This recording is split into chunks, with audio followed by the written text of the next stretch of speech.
아멘. 할렐루야. 오늘 말씀 제목은 기도하는 사람 아브라함 또는 기도로 업그레이드된 사람이라는 제목으로 함께 은혜를 나누려고 합니다. 오늘 본문 말씀에 보시면은 아브라함이 그랄로 내려가갖고 거기서 자기 생명의 위협을 느끼면서 자기 아내를 빼앗아 가기 위하여서 아브라함 자기를 죽일 것이라고 하는 두려움에 쌓였습니다. 그래서 오랍이라고 하면은 아내를 취하여 가는 사람이 선물도 주고 또 가까이 위협을 막아주기도 하고 하니까 그 풍습을 그대로 이용해서 자기 아내한테 당신은 여기서 나한테 오라버니라 불러라. 나도 당신을 내 여동생이라고 사람들한테 말하겠다 라고 한 겁니다. 그래서 얼마 후에 이상한 일이 또 생겼는데 그 땅의 임금이었던 아비멜렉, 우리 아버지는 왕이다 그런 뜻을 갖고 있는 이 왕이 사라를 자기 아내로 삼기 위해서 불러들였습니다. 근데 밤에 하나님께서 아비멜렉에게 나타나셔서 그 여인한테 가까이 하지 말라라고 명하시고 그는 선지자다라는 말씀을 하십니다. 거기서 또 한 중요한 말씀을 하신 것이 그가 너를 위하여 기도할 거다. 그러면 너와 너의 가족들이 살 수 있을 것이고 만일 그녀를 돌려보내지 않는다면 이 집에 속한 모든 자가 다 죽을 줄 알아라. 이렇게 말씀을 하셨습니다. 아브라함은 믿음의 조상이라고 불리는데 아브라함이 한 이 행동을 보면은 우리가 따라가야 할 우리의 믿음의 아버지라고 여기기에는 많이 부족한 것 같이 보이죠. 근데 문제는 여기에서만 그런 것이 아니고 창세기 12장에 하나님께서 아비 집을 떠나라, 본토 친척을 떠나라 하시고 가나안 땅으로 들어가게 되었을 때 거기에서 기근이 드니까 애굽으로 내려갔어요. 거기서도 애굽 사람들이 자기 아내가 너무 아름다운 걸 보고 아내로 취하려고 할 거다. 그런데 결혼하지 아니한 처녀라면은 그냥 취해가면 되지만은 결혼한 여자를 그렇게 납치해 가거나 빼앗아 가면은 이거는 간음죄로 당시대에서는 애굽에서도 아주 크게 사형죄에 해당될 만큼 큰 죄로 다스렸기 때문에 남편을 죽여버리고 미망인이 되었을 때에 취하여 가면은 살인죄를 모르게 지으면은 그나마 괜찮다 할 정도로 이 사라가 예뻤는가 봐요. 아마도 어떤 피부적인 그런 차이점도 있었기 때문에 함의 후손이었던 애굽 사람들은 그렇게 했을지 모르겠는데 어쨌든 그때도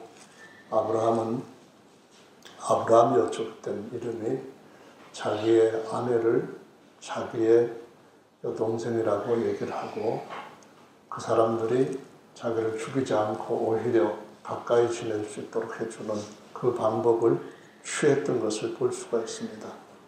잘못했던 것이 이미 창세기 12장에서도 있었고 여기에 또 있는 겁니다. 근데 여기에서는 좀 더 심각한 문제가 무엇인가 하면은 창세기 17장에서 하나님이 아브라함이라는 이름으로 바꿔주시면서 나는 전능하신 하나님이다. 너는 내 앞에서 행하여 완전하라 라고 말씀도 하셨어요. 창세기 15장에서 이미 너의 후손들이 하늘의 별처럼 많을 것이다 라고 말씀하셨고 아브라함은 그 말씀을 믿고 하나님께서 그 믿음을 보시고 아브라함에게 의롭다고 하시기까지 했었는데 그런 일이 있고 난 뒤에 이 사건이 생긴 겁니다. 전능하신 하나님인데도 불구하고 그 하나님이 그에게 행동하여서 온전해지라 했는데도 불구하고 이런 일을 한 겁니다. 17장에서 내가 너의 아내 사라를 통하여서 내 아들을 얻게 주겠다라는 말씀하시고 18장에서는 사라가 들을 때에 하나님이 사람 모습으로 천사 2명과 함께 오셔서 아브라함한테 그 대접을 받고 그때도 내가 다시 돌아올 때 내 아내가 아들을 낳을 것이다 라고 말씀을 하셨어요. 그리고 19장은 롯의 가족들이 살고 있던 소돔과 고모라가 두 천사에 의해 가지고 멸망을 받는 사건이 일어났고요.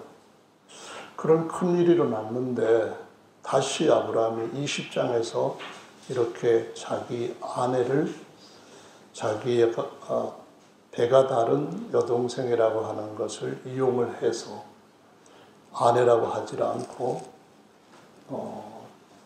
여동생이라고 말하면서 하나님을 전적으로 신뢰하지 못한 약한 모습을 보였다 하는 것을 우리가 주목할 때 이 사람이 정말 믿음의 조상이 맞나?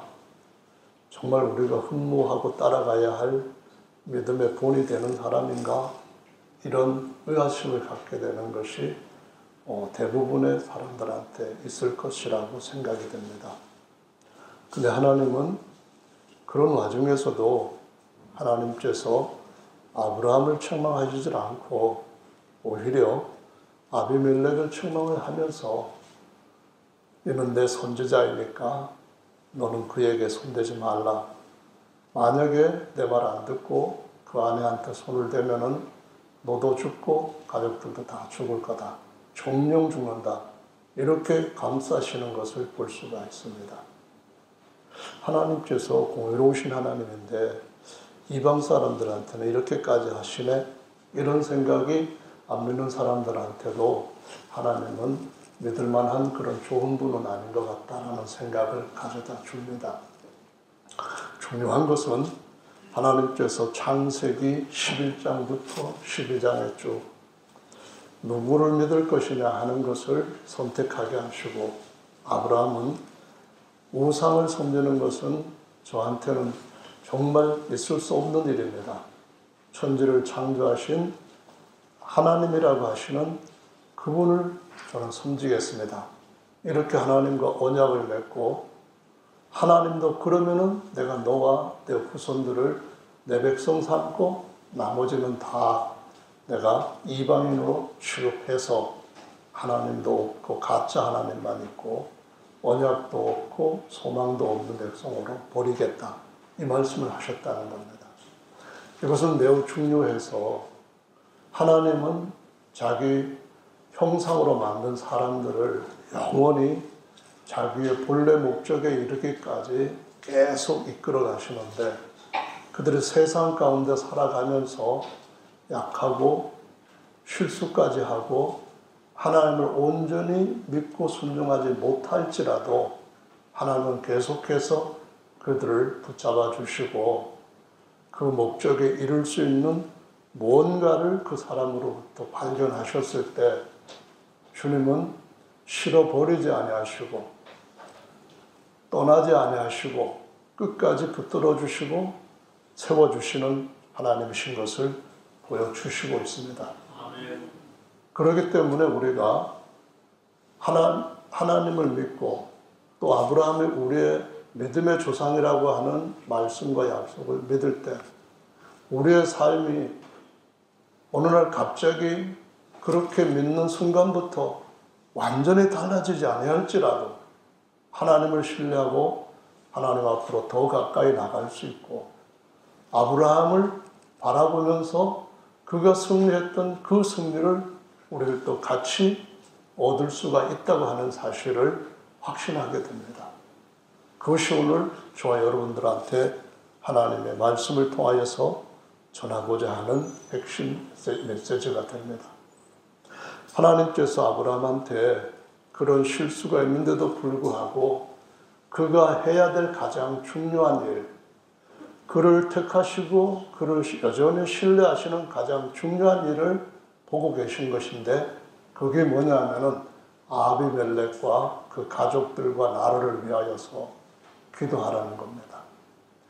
시편 105편의 말씀에 보시면은 하나님께서 이스라엘 백성들의 조상인 아브라함과 이삭과 야곱에 이르기까지 그들을 세상 안 믿는 모든 사람들을 하나님께로 인도하기 위하여서 선지자로 세우셨다고 말씀하시면서 내 기름 부음 받은 자를 손대지 말라, 너 터치하라는 겁니다.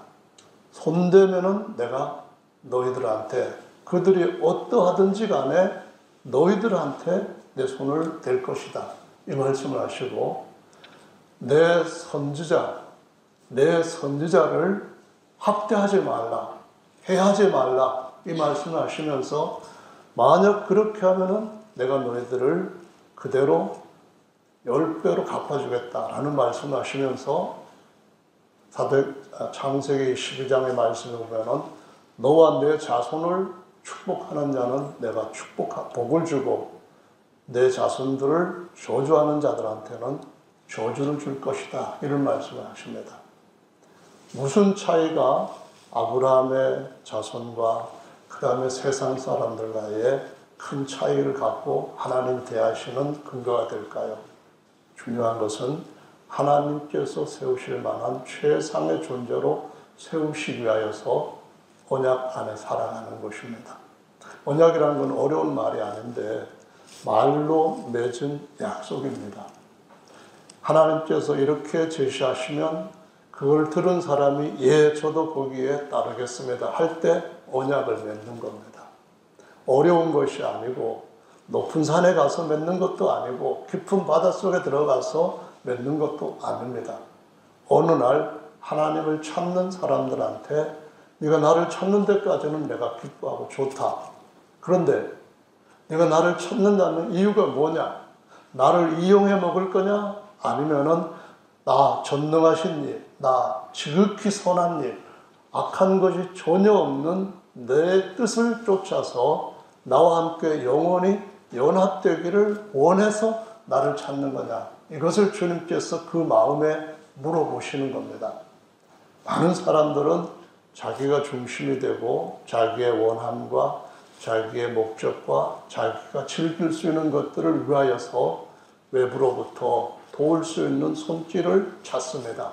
그 중에 하나님이 수단 중에 하나가 될 수가 있고, 하나님께서 쓰시는 손이 내 마음에 안 들면은 다른 손과 바꿀 수가 있어요.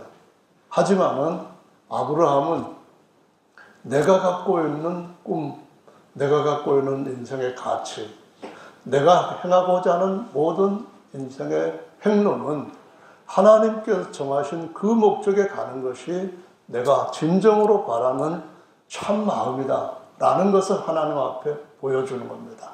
하나님, 저는 장막에서 살아요. 하나님이 복 주셨기 때문에 부자가 되었지만 여기에다가 집 짓고 자손 많은데 여기서 먹고 누리고 살려고 하는 마음 없기 때문에 제 아들 이삭한테도 많은 재물을 물려줄 수 있지만 장막에서 살게 했어요.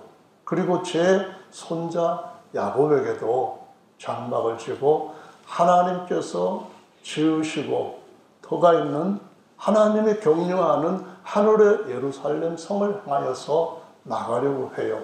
저는 거기를 사모하고 그래서 저를 이끌어 가시는 하나님을 선택했어요. 하나님이 저를 선택하신 것이 아니고 저를 불러주셨기 때문에 은혜를 입고 하나님을 믿게 되었지만, 하나님께서 보잘것없는 저를 하나님의 뜻을 이루기 위한 하나님의 사람으로 선택해 주셨으니까 저는 그것이 단지 제가 원하는 목적에서 가장 큰 목적을 첫 번째로 이룬 것이에요. 이 생각을 갖고 하나님 앞에 늘 그렇게 해주시고 인도해 주도록 자기의 삶을 의탁했기 때문에, 그래서 하나님께서 그를 아브라함에서부터 아브라함으로 바꿔주시고 창세기 17장 5절에서 그 일을 하시면서 20장에 오셔서도 하나님이 아기를 낳지 못하는 여자였던 사라를 통하여서 아들을 낳게 하시면서 이후로 점점점 그의 삶이 업그레이드 되어 가는 삶을 보여주신 것을 성경의 증언들을 통하여서 확인을 할 수가 있습니다. 저와 여러분들은 지금까지 하나님을 왜 믿어오셨나요? 지금 하나님 앞에 믿고 있는 상황이 어떠하든지 간에 저와 여러분들이 하나님을 향하여서 갖고 있는 참 마음은 어떤 것인가요? 그리고 그 마음 안에 궁극적으로 우리에게 이루어질 원하는 목적은 무엇인가요? 그걸 살펴보시면서 아브라함이 여러 가지 약하고 실수하는 가운데서도 변함없이 하나님으로부터 사랑과 보호와 인도함과 도움을 받았던 것처럼 우리 또한 하나님께서 아브라함에게 대하셨던 그러한 호의를 끝까지 베풀어 주실 것으로 믿고 살아계신 그런 삶을 사시는 건가요? 아브람이라고 하는 말은, 아브라는 말은 아버지라는 뜻입니다. 히브리어로 아비, 우리말로 아비와 같은 의미예요. 그 아부에다가 람이라고 하는 말을 붙일 때 아브라함이 되는데, 람은 높이다, 존귀한 그런 뜻을 갖고 있어서 아부에다가 람을 붙이니까 존귀한 아버지, 높임을 받을 만한 아버지, 그런 뜻으로 이름이 불려졌어요. 아버지가 그렇게 지었어요. 너는 다른 사람들보다 존경을 받고 다른 사람들의 본이 되는 사람이 되라. 그래서 데라가 아들한테 존귀한 아버지가 되라고 이름을 붙여줬어요. 그런데 결혼을 했는데 이복 동생 사라한테 장가를 들었더니만 아기를 낳지 못하는 여인이라는 사실이 드러났어요. 그래서 100세가 될 때까지 사라는 아기를 낳을 수 없는 엄청 고충받는 여자로 살아가는데요. 그런데 그런 존귀한 아버지라고 하는 그 이름을 아브라함이라고 바꾸시는데 히브리어 자음자로 되어 있는 글자를 보면은 아브람과 아브라함 사이에는 딱 한 글자가 차이가 나요. 딱 한 글자가 뭐냐면은 이렇게 해가지고 여기 공깃구멍이 있고 창문처럼 있고 이렇게 그려진 바로 해라고 하는 글자예요. 해라고 하는 글자는 하나님의 성함의 4글자 자음 중에 50%를 차지하고 있는 거예요. 그게 뭐냐 하면은 바로 이렇게 해가지고 보다라고 하는 의미로서 사용이 되는 그 글자 의미로 2개가 들어가 있다는 거예요. 원래 히브리어 글자는 자음자만 있고 모음 글자는 없어요. 근데 자음자를 만들 때는 상형문자식으로 만들었어요. 뭘 보고 그 상태, 그 형상을 따라서 글자를 만든 거예요. 우리나라 옛날에 사용하던 한자 같은 경우에는 사람인자도 사람 이렇게 아담과 하와가 이렇게 만들어졌다는 그런 모습을 보여주고 있는 그런 사람 보고 만들었다는 의미에서 상형 문자이고 글자 자체에 뜻이 있다 해서 표의 문자라고도 표현을 하잖아요. 그런데 히브리어는 글자 자체 하나하나에 뜻이 있는 표의 문자는 아니에요.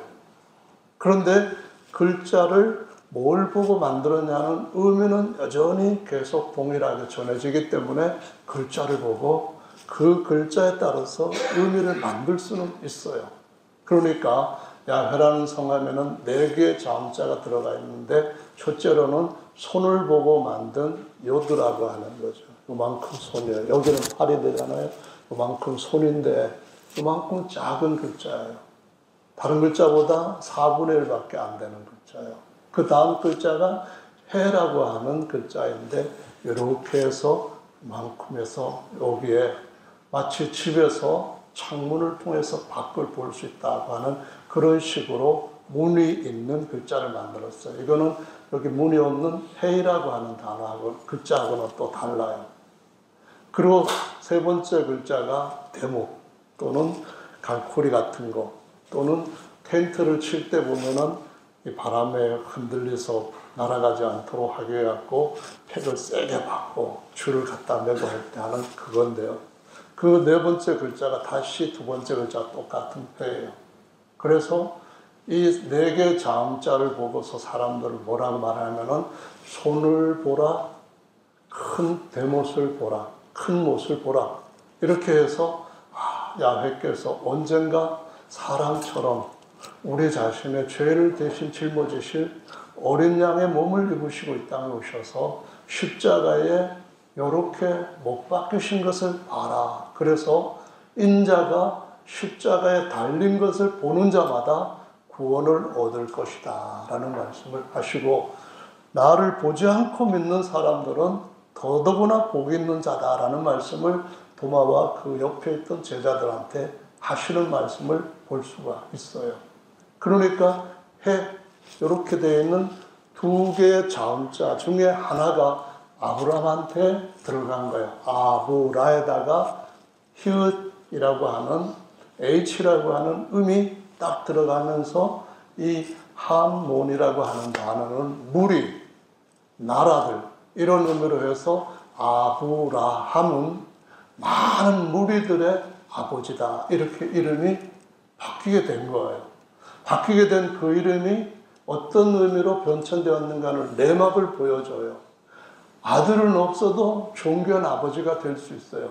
그러나 하나님의 백성은, 하나님의 복받은 백성은, 하나님의 후사가 될 하나님의 많은 아들들로 되는 백성들은 하늘의 별처럼 많아져야 하나님이 기뻐하시는 뜻이라는 것을 보여주시면서 불가능했던 아브라함을 그 많은 열국의 아버지가 되게 하셨다라는 것을 보여주고 있는 거예요.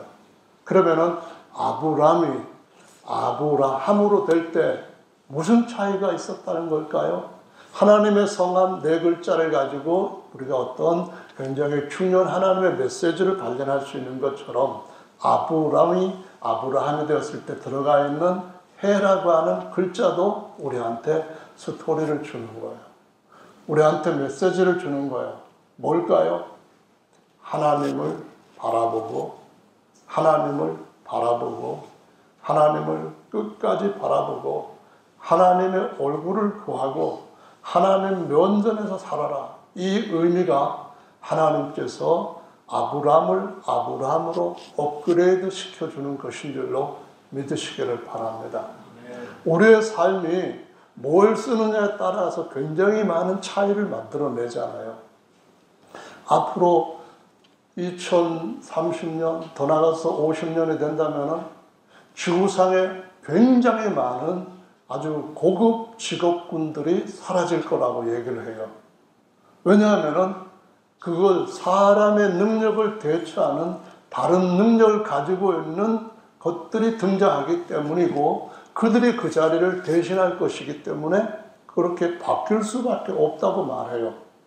인공지능이 사람보다도 더 여러 가지 면에서 수익도 낼 수도 있고 들어가는 돈도 어마어마하게 비용 절약까지 갖다 주고, 데모 같은 것도 안 하고 그냥 잘 주인이 시키는 대로 착착 낮이고 밤이고 휴가철에도 일한다 할 때 돈을 벌겠다고 하는 사람들은 일단 그거 구입해가지고 거기 보험료 안 들어가도 되죠. 뭐 어떤 일로 이래가지고 걱정 의심할 것 같아 싹 사라지고 정기적으로 점검만 바꿔주고 부품만 갈아주고 뭐 그런다면은 더 좋고 더 업그레이드된 것보다 자꾸 바꿔주기만 하면은 더 편한 세상이 오겠다. 그런 것이 아무도 부인하지 못한 오늘날 현실이에요. 제가 말씀을 드리는 것은 우리의 삶이 어떤 도구를 사용하냐에 따라 가지고 질이, 인간의 삶의 품격이 자꾸 달라지고 때로는 높아지는 의미를 갖기도 한다는 거예요.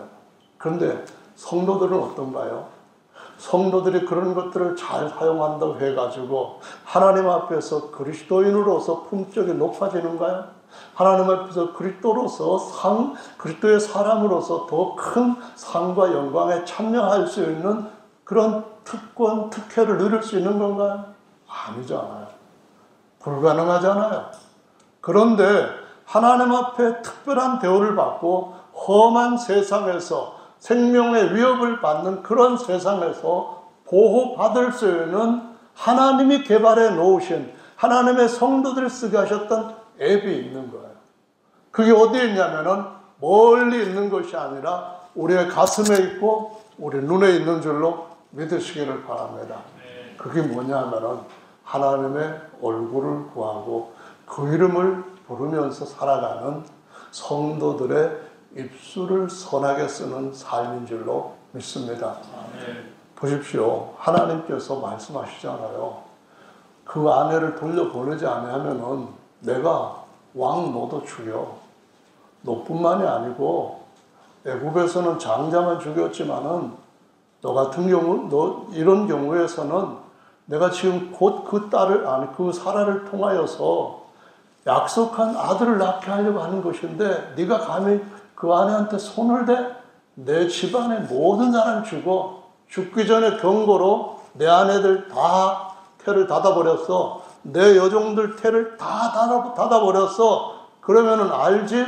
죽는다는 것은 내가 그냥 거짓으로 위협하는 게 아니야. 진짜야. 그렇게 했을 때 아비말렉은 그걸 따르지 않을 수가 없을 만큼 대단한 하나님의 능력 앞에 굴복시키고 아브라함은 안전하게 모든 소유를 다 찾아가지고 오히려 선물까지 받고 쫙 나오는 것을 볼 수 있습니다. 그가 실수했음에도 불구하고 그가 경영을 잘못했는데도 불구하고 하나님께서 그를 지키시는 것을 볼 수가 있는 것은 우리의 모든 삶이 시시각각 변하고 위협이 언제든지 올 수도 있지만은 하나님은 동일하게 자기 백성들을 지키신다는 것을 보여주시고 있기 때문에 우리의 삶을 업그레이드하기 위해서는 하나님이 정하신 이 아름다운 하나님의 도구를 정말 잘 쓸 수 있는 그러한 믿음이 우리 가운데 있으면 그는 더 나은 삶으로 반드시 올라가게 될 줄로 믿습니다. 안 되는 일이 되게 되는 역사가 그 기도를 응답하시는 하나님의 손에 의해서 일어나게 될 줄로 믿습니다. 원래 베두인이라고 하는 사람들, 지금도 저쪽에 중동 같은 데서 양치기를 하는 사람들인데요. 아브라함은 양치기였어요. 또 모세도 애굽에서 왕궁의 40년 삶을 이제 버리고 나왔을 때 양치기였는데 이 베두인들이라고 하는 사람들은 양치기로 돌아다니다가 보니까 여기저기 돌아다녀요. 그래서 여인들에 대해서 대하는 것도 아주 이해 안 되는 부분들도 있고 남의 아내 예쁘면은 그 아내 뺏기 위해 가지고 쥐도 새도 모르게 남편 있는 그런 아름다운 여인의 남자는 생명의 위협을 밤낮으로 받는 그런 삶 가운데서 쭉 오랫동안 살아왔어요. 그런 삶 가운데서도 왕이라 할지라도 하나님이 자기의 백성을 지키신다고 하는 사실을 보면은 저와 여러분들은 마지막 때에 인자가 세상에 다시 올 때 그거를 쓰는 하나님의 사람을 볼 수 있겠느냐라는 이 말씀이 새롭게 저와 여러분들한테 들려지게 될 줄로 믿습니다. 기도라고 하는 것이 무엇을 의미하는가요?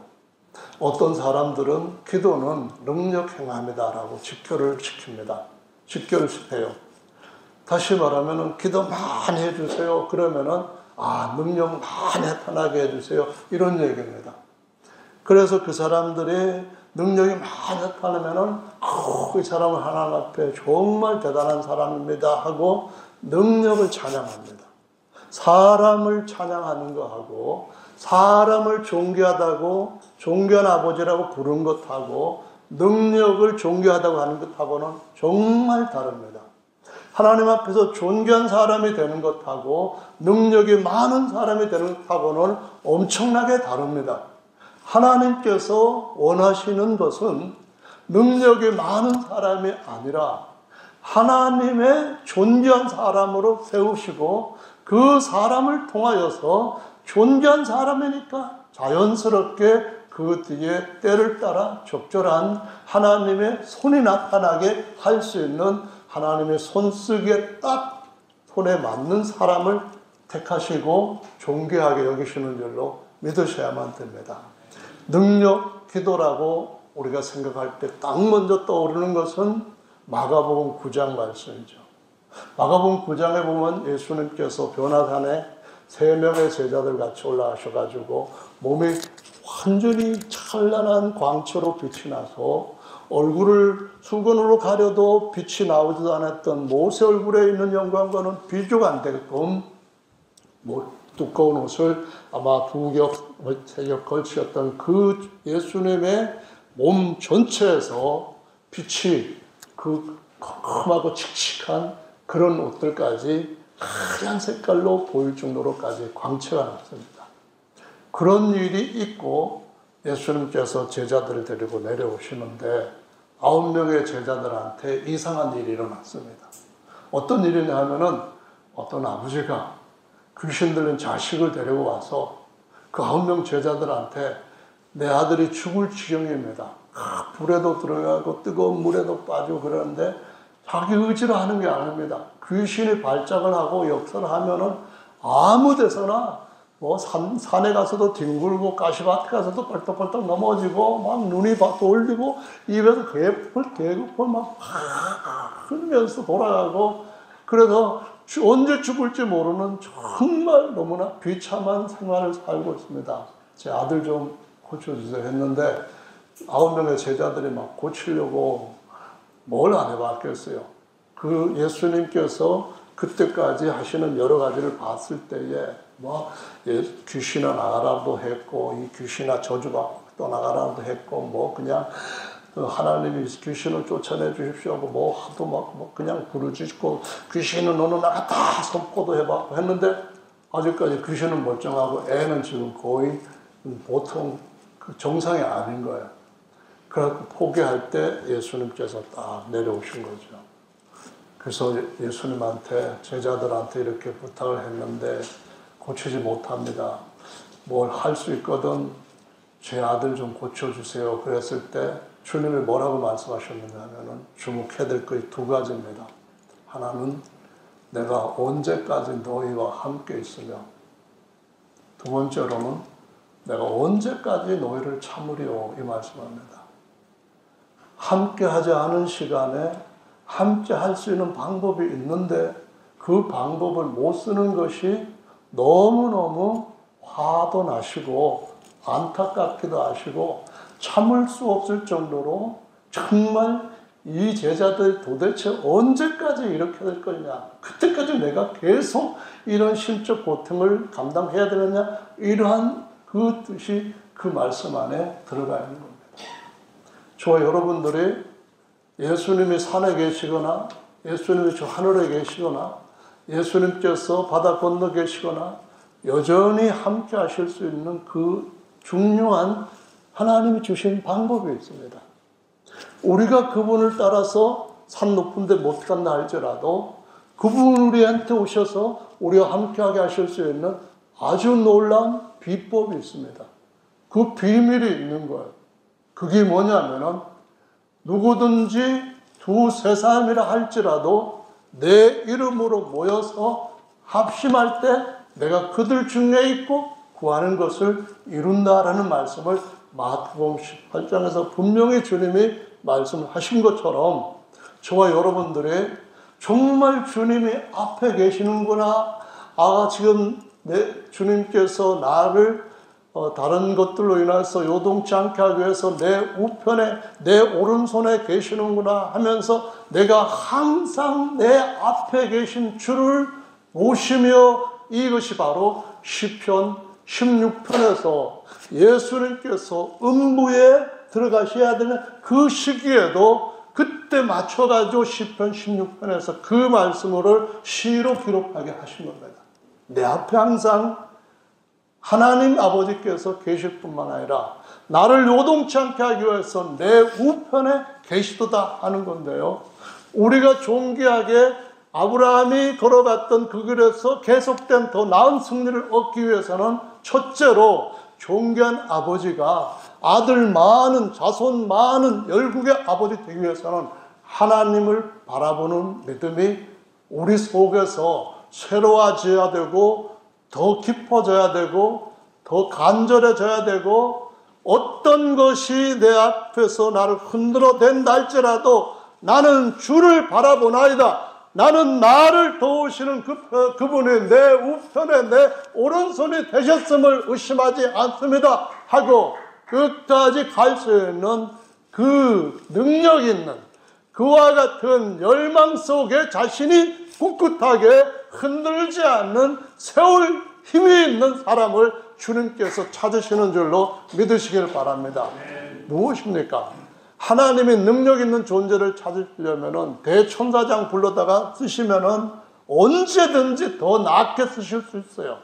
천사 한 명을 갖다가 7배나 뜨겁게 했던 불못불에 들어가게 했을 때에 다니엘의 세 친구의 머리카락을 쓰지 않고 고의 냄새 하나 안 나고 하나도 상한 것이 없이 그냥 멀쩡하게 그 안에서 왔다 갔다 하더니만 나오라고 하니까 그냥 멀쩡하게 언제 불에 들어갔느냐 아무 흔적도 없이 나온 것을 볼 수가 있습니다.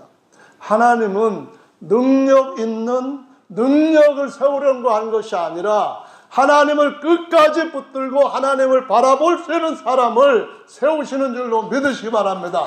하나님을 바라보면은 아무리 바람이 세차게 불어오고 아무리 내가 걷는 그것이 요동치는 물길 위여라 할지라도 하나님께서 우리를 자기 앞에까지 온전하게 이끌어 가신다는 확신을 가지고 있는 사람들을 보고 하나님께서 아브라함의 믿음 가운데 이르르는 자다, 계속해서 자라가는 자다, 이 말씀을 하시는 걸 볼 수 있습니다.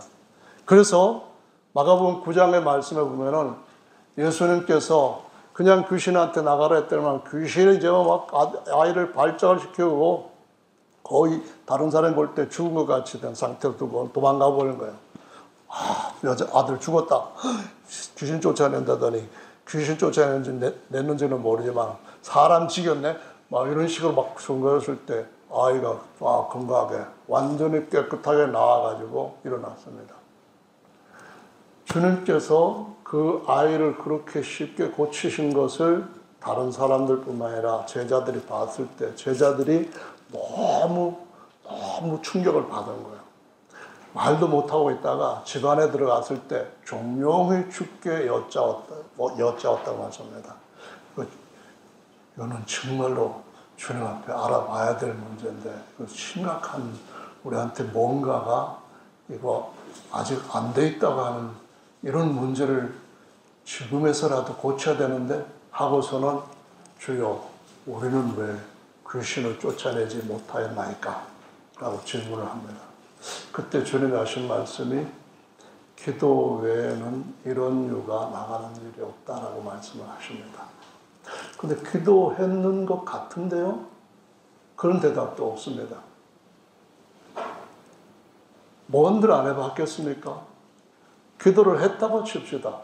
그럼 그 기도를 하게 하셨을 때에 그 기도가 능력을 찾아내기 위한 목적에서 수단으로 쓰여진 겁니까? 아니면은 하나님의 얼굴을 보고 그분과 더욱더 가까이 얼굴을 대면하고 더 친해지기 위해서 더 가까워지고 하나님을 더 알기 위해서 하는 기도입니까? 이것이 중요한 줄로 믿으시기를 바랍니다.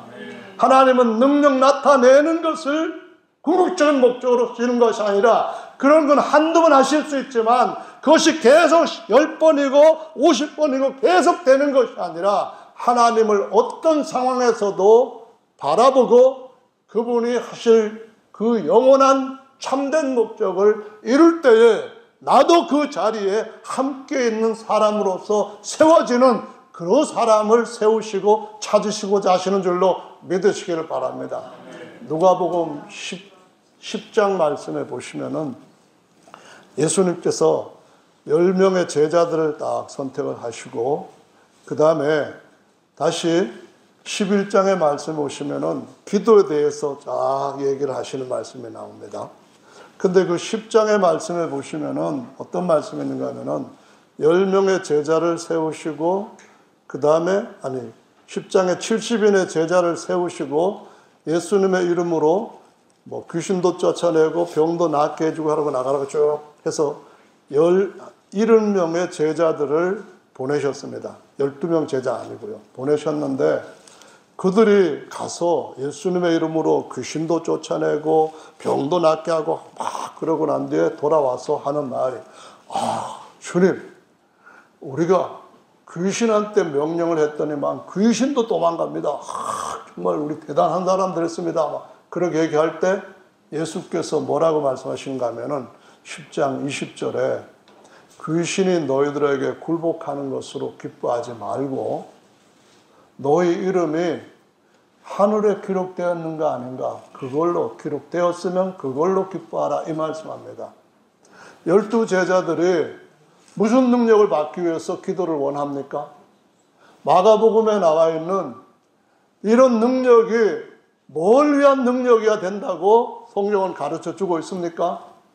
평범한 70명의 제자들이라 할지라도 귀신이 쫓겨가고 병들이 낫는 거 그것 보고 와, 우리가 대단한 자리에 올라갔다, 그게 아니라 하나님의 아들로서 하나님이 영원히 선택할 수 있는 그런 사람이 되었느냐 아니 되었느냐, 그것에 따라 가지고 진짜로 내가 하나님 앞에서 내 믿음을 끝까지 지킬 수 있는 능력을 갖췄구나, 내가 그 능력을 언제든지 쓸 수 있도록 주님의 얼굴을 놓치지 않고 계속 찾고 있구나, 이것이 중요한 것이다 라는 말씀하시면서 누가복음 11장에서는 기도에 대해서 가르치십니다. 그 내용이 기록되어 있더라고요. 뭐라고 하는가 하면은 형제에게 뭐를 해달라고 막 요구할 때, 친구에게 뭐를 해달라고 할 때 친구 되기 때문에 해주는 게 아니라는 겁니다. 알고 이제까지 잘 지냈기 때문에 체면 차려서 관계 때문에 해주는 것이 아니라는 겁니다. 뭐 때문에 해주냐면은 강청함을 인하여서 들어줄 것이다, 이 말씀을 하시면서 하나님께서 자신한테 강청하는 기도를 요구하시고 기도는 이런 것이다 라고 말씀하실 때 그 기도의 능력은 끝까지 포기하지 않고 어떤 환경에서도 흔들리지 않고 하나님께서 우리에게 이루실 최선의 목적은 반드시 그분 얼굴을 따를 때에 이루어진다고 하는 그 믿음의 능력을 요구하시고 세우고자 하시는 줄로 믿으시길 바랍니다. 하나님의 계획은 반드시 이루어집니다. 하나님의 계획이 이루어지기 전에 하나님은 자기가 그 계획을 이룰, 그리고 영원토록 자기의 후사로 삼으실 사람을 일으켜 세우신 일을 반드시 하시는 겁니다.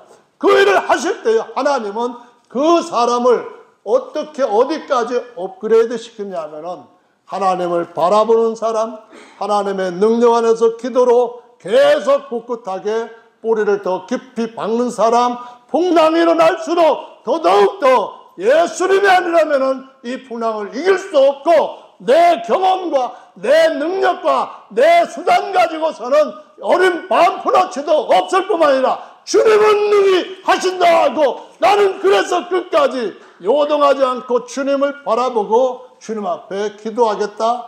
이것을 내 심지가 굳고 내 마음이 굳고 내 심령이 주님 앞에 견고하게 세워져서 하나님을 바라보는 일에서 조금도 곁눈질하지 않는 이 능력을 가진 사람을 통하여 주님은 일하시는 줄로 믿으시기 바랍니다.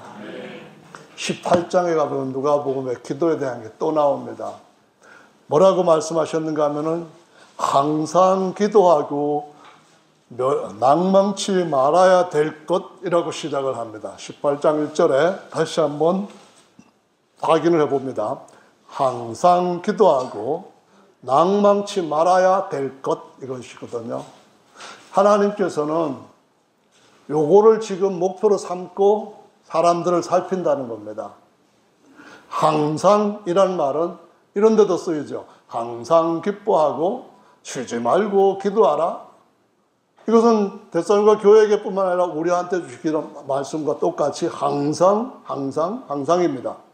항상 범사 이럴 때는 내가 안 될 것 같은 상황에서도, 내가 판단할 때는 이제 끝났다 같은 상황에서도 나는 도무지 내 본처를 통해서는 아이를 낳을 수 없는 것이, 내 아내는 처녀 때부터 아기를 낳지 못하도록 하는 그러한 돌여자야. 그러니까 나이가 점점 들었는데 지금 나이에서는 경수까지 다 끊어졌는데 어떻게 내 본처를 통해서 아들을 낳아서 존귀한 아버지가, 열국의 아버지가 될 수 있겠어? 그러는 것이 아니라, 내 하나님은 능치 못함이 없으시는데 그 하나님은 일하실 때 하나님이 주관적으로 다른 어떤 것도 무조건 관계도 없이 무시하고 그렇게 하시는 분이 아니라 자신의 모든 것들을 나타낼 그분의 형상과 그분의 모든 일을 물려줘서 이어갈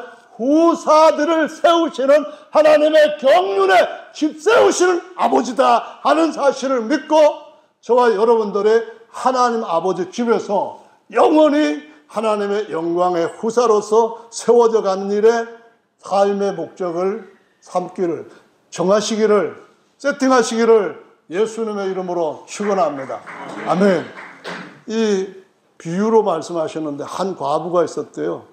근데 원한이 있는데 어디 하나 의지할 데도 없고 하소연해봐 들어주지도 잘 안 하고 계속 점점 힘들기만 하고 더 어려워지고 쟤는 진짜 미칠 지경이고 진짜는 쟤는 살 길이 막막하고 어떻게 될지 모르니까 그래도 여기만큼은 할 수 있다 해가지고 하나님을 두려워하지 않고 사람을 무시하는 불의한 재판관한테 찾아갔다는 거 아닙니까?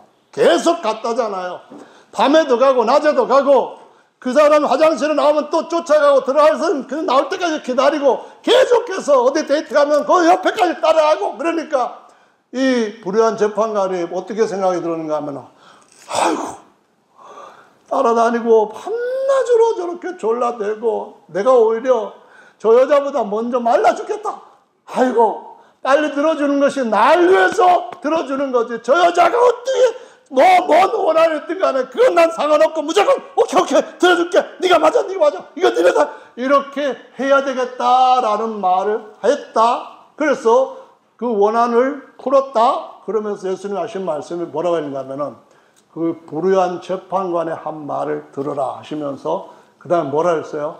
하물며 하나님께서 그 택하신 자들의 택하신 자들의 원한을 풀어주시지 않겠느냐. 그러면서 하시는 말씀이 부르짖는 택하신 자들. 그 다음에 또 뭐라 했는가 하면은 저희에게 오래 참으시겠냐라고 말씀합니다. 참는다는 말은 계획이 다 있으신 거예요.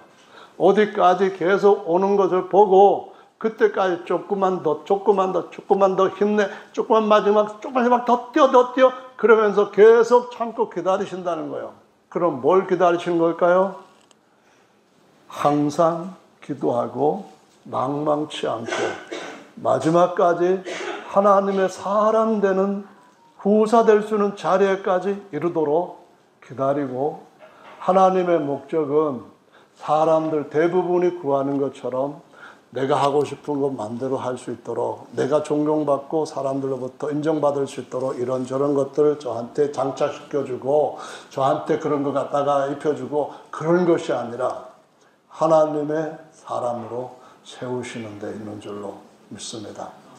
그래서 아브라함이 창세기 22장에 가서는 아들을 불에 태워서 번제로 드리라 했는데도 3일길 가면서 계속 이런 생각을 했을 것 같아요. 아들을 위하여서는 하나님께서 친히 제물을 준비하실 것이다. 우리가 준비할 것은 나무 땅과 불만 있으면은 다 우리 할 것은 다 했다. 그러면서 모리아산까지 갔다는 겁니다. 아버지, 불도 있고 나무 땅도 있고 그런데 제물은 어디 있어요? 그랬더니 그 제물은 하나님이 준비하실 거야. 하나님을 준비하시는 건 뭡니까?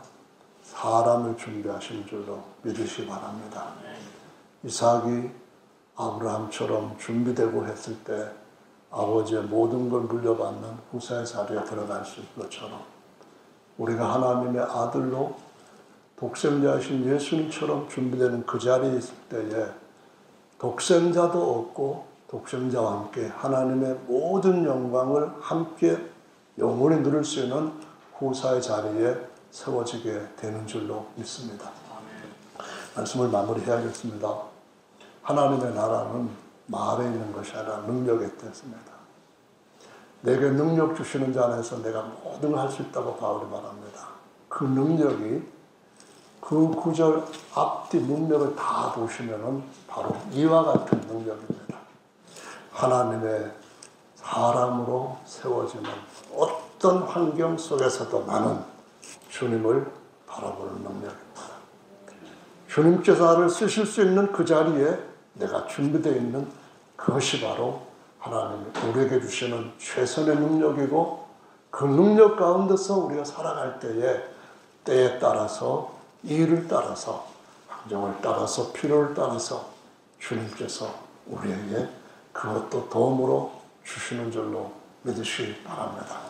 그러므로 너희는 먼저 그의 나라와 그의 오르심을 구하라. 그리하면 이 모든 것들도 너희에게 더하시리라. 저는 이 말씀을 믿습니다.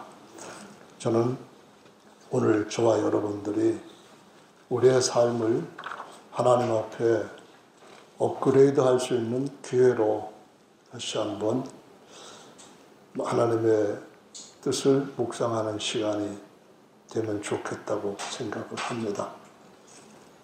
줄여야 할 것들을 줄이고 늘려야 할 것들이 무엇인가를 생각하고 너는 내 앞에서 행하여 완전하라. 나는 전능하신 하나님이라. 내가 너를 떠나지 않고 어떤 환경에서도 버리지 않을 것이다. 너는 오직 온전케 하시는 주이신 주님을 바라보라. 바라볼 수 있는 가장 가까운, 주님의 얼굴을 대할 수 있는 가장 가까운 것은 지성소 안에 대제사장이 들어갈 때에 분양하는 것 같은 그 특권인 줄로 믿으시기를 바랍니다. 그것이 계시록 5장 8장에도 그대로 구원받는 모든 사람들 앞에 같이 적용되는 하나님의 비결의 능력이죠. 우리 다 같이 주님 앞에 함께 기도하는 시간 갖겠습니다.